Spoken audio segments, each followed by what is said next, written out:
Yo, what's good, guys? It's Malik. Welcome back to the channel. Today, we're going to be talking about the Giants draft. So, I'm sure you guys have heard a bunch of stuff on ESPN, all their analysis and stuff like that, but I just wanted to give my take on all of the Giants draft picks from a fan's perspective. So, I'm no NFL GM. I know nothing about picking draft picks.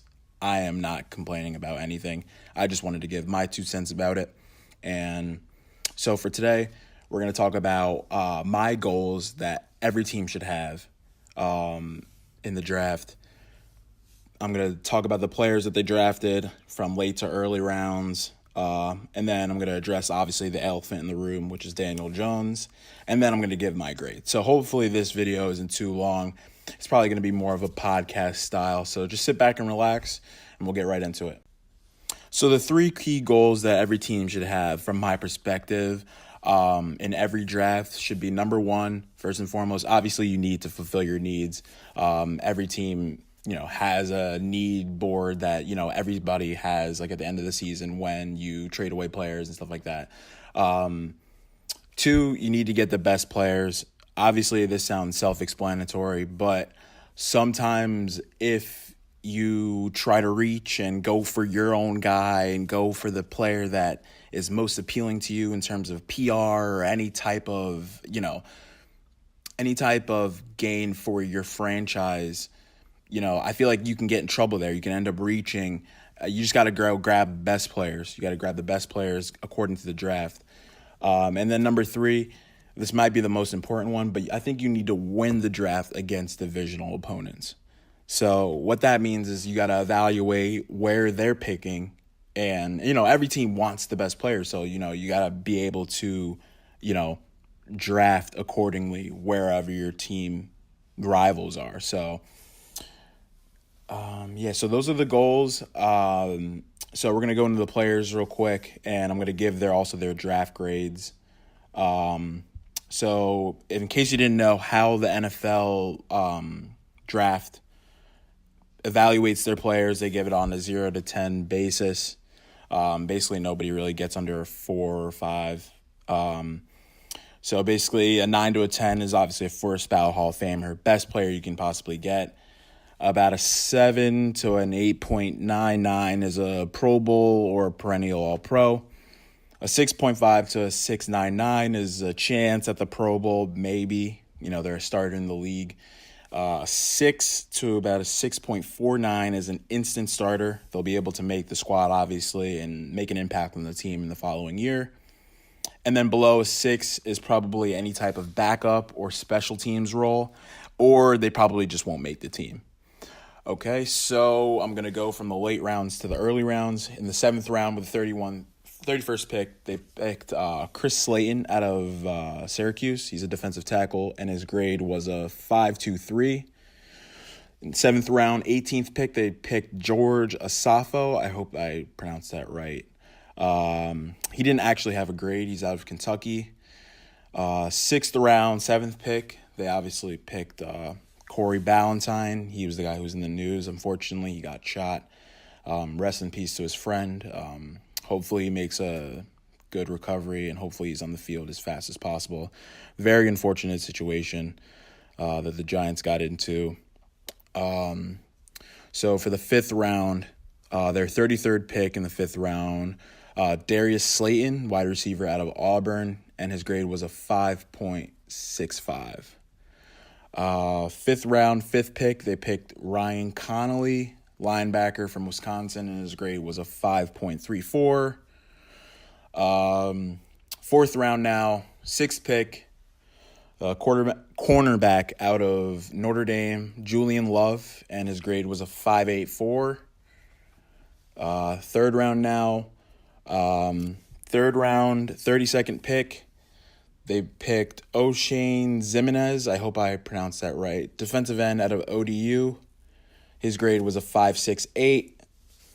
1st round now, they traded their 2nd round pick to move up into the 1st round, and they got DeAndre Baker, cornerback out of Georgia. His grade was about a 5.94. Still in the 1st round now, obviously. 17th pick, they picked Dexter Lawrence. Obviously, you guys know these picks by now. You guys watched the draft. It was a week ago. His grade was a 6.19. He's a defensive tackle out of Clemson. And obviously, they picked Daniel Jones with the 6th pick, quarterback out of Duke, and his rating was about a 5.81. So I don't really know where to start with Daniel Jones. Honestly, I thought they missed completely. I thought they should have drafted Dwayne Haskins. If you compare the two, it's a no-brainer, man. It's a no-brainer. Daniel Jones threw 50 touchdowns in 3 years. Dwayne Haskins did that in 1 season. Daniel Jones' best quarterback rating was 131.7. This was this past year. And Dwayne Haskins had 174.1. Daniel Jones' completion percentages his sophomore year was 62.8. His junior year actually dipped, went to 56.7. And then his senior year, he finished out at 60. So overall, all right, pedestrian. Dwayne Haskins had a 70% completion percentage. And obviously, Dwayne Haskins played in the Big Ten, and Daniel Jones played in the ACC. So the thing about Dwayne Haskins, the reason why teams might have been reluctant to pick him was because he was a one-year starter. But here's the thing, though. I honestly think that as you play more in college, you'll get better. So if his numbers were 50 touchdowns, 8 interceptions his first year, if he stayed another year, what would he have done then? He probably would have won the Heisman. He was 3rd in the Heisman voting. So I don't understand why the argument for Daniel Jones is because he played 3 years under Cutcliffe or whoever his coach was. You know what I mean? That the Manning support and, who, I don't even know, man. But honestly, I think that Dwayne Haskins was easily a better player, easily a more sure pick. He's a pocket passer. He's not like a running quarterback like Kyler Murray. He's not going to put himself in positions to get hurt. He's a smart quarterback. He's got an electric arm that I feel like, would translate to the NFL. And it's no knock on Daniel Jones. I've seen him play a couple times. I saw him play against Clemson. He struggled. Obviously, there's a lot of players on that team that were in this draft and, got drafted, and they obviously won the national championship. But I feel like if a player like Dwayne Haskins is right in front of you, you got to take him. And they say all this crap about how the NFL is about relationships and all this stuff. He's got to be my guy. Oh, my God. The Giants missed, and they missed badly. And they try to make an excuse that Daniel Jones wouldn't have been available at 17. I think that's bullshit. Excuse my language, but I think that is bullshit. Honestly, nobody had Daniel Jones as high as the Giants did. They could have easily taken Josh Allen, out of Kentucky. He is a stud. They needed help on the defensive side. Their defense has been horrible ever since the last time they won a championship.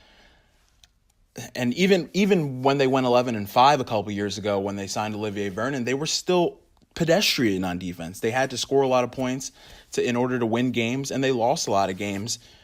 And they lost that playoff game to Aaron Rodgers because they couldn't guard the pass. So I mean, man, I don't know. I don't know, man. I think the Giants' true colors have shown in this draft because, like you've probably heard, a black QB has never started for the Giants until 2017 when they put out Geno Smith out there when they benched Eli for no reason. To me, I think that's disgusting. If you're the last team, and this is my team too, and I'm obviously black, and I was a quarterback too in high school, so it really hurt. It really digs deep because why? Why can't you pick the right guy? Why can't you have a black starter? What is wrong with it? And it's been a problem for years. I mean, there's very few black quarterbacks that even start today, and it was a stigma about black quarterbacks in the past that they couldn't process information fast enough or they couldn't be a leader on a team. And I think all that is BS.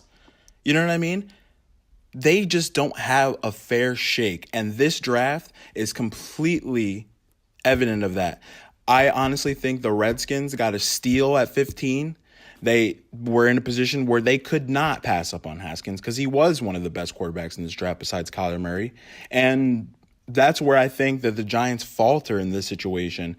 Do I think the Giants are racist? That's not my choice. I personally think they might be because of the facts.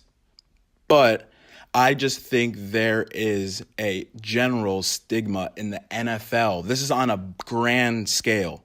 This isn't just one team. This is on a grand scale of this Rooney Rule and going with your guy. And it reminds me of the job. It reminds me of the Job Network. You pick, you hire who looks like you, who's familiar with you. And I don't think that's the right way to go because the Giants, and obviously I'm rooting for Daniel Jones. I'm a Giants fan. I want him to succeed, obviously. But when you have an obvious pick like this, I don't know. It just irks me a little bit because, you had a sure pick. I thought Dwayne Haskins was one of the best quarterbacks, one of the best black QBs I've seen in a little bit, and probably since Cam Newton coming out of college, to be honest. But I might have missed a couple, but who knows? I don't know. I just think that the Giants just missed. I think the Giants just missed. And before I get too political, I'm just going to end the video right here. Overall, I'm going to give the Giants a C- for the draft. I'm neither here nor there with their picks. It's just none of their players that they got, according to their grades, can be any chance of being starters this year. Hopefully they pan out, but it's not looking good for Big Blue. Players I'm excited about: Dexter Lawrence, maybe DeAndre Baker and Julian Love, even though he got torched by Trevor Lawrence in the college football playoff. But otherwise, I'm neither here nor there with the rest of these players. We're going to have to see how they perform in the season to come. So I'm going to end the video off right here, guys. I hope you enjoyed it. Slap a like and subscribe if you want. Hopefully you guys like that gameplay in the background too. Trying to hit as many dingers as possible and it'll be the show. Like I said in the beginning, I would play Madden, but that game is utter trash. So I'm going to be sticking with that from now on. So enjoy, more content to come, and peace, y'all. Doesn't get the zone, count full now. What we're seeing here is a really smart at-bat. They got to be thinking the man on the mound is getting a little short on gas, so wouldn't you go up there and make him throw a bunt? There's a swing and a drive, and everybody's just going to sit back and watch that one fly. A no-doubt home run. A solo shot here to straightaway right field as they cut the lead in half. It's